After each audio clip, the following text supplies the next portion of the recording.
नफरत बा तोहरे नाम से,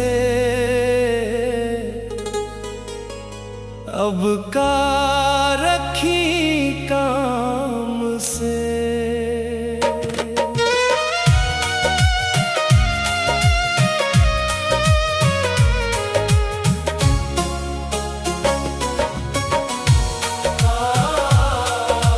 दिलवाजे तोहरे खातिर धड़कन टूट गई लो अरमान से। नफरत बा तोहरे नाम से, अब का रखी काम से।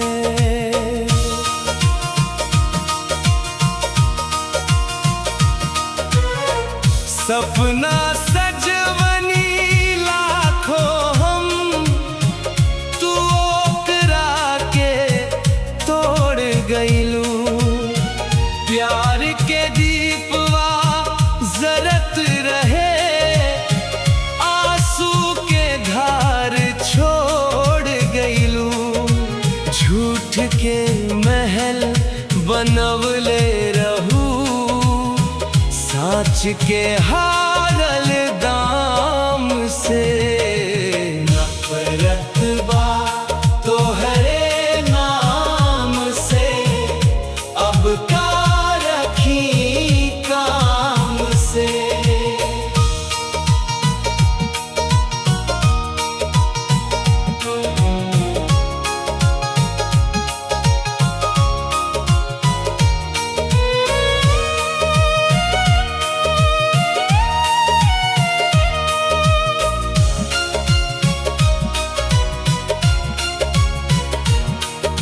रात भर जागी याद में तोहरे, तू चैन से सुतत रहलू।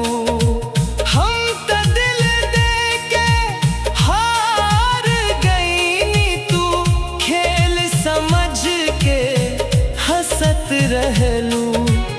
अब ना भरोसा होई केहू पर, सीख मिलल अंजाम से। नफरत बा तोहरे नाम से, अब का रखी काम से।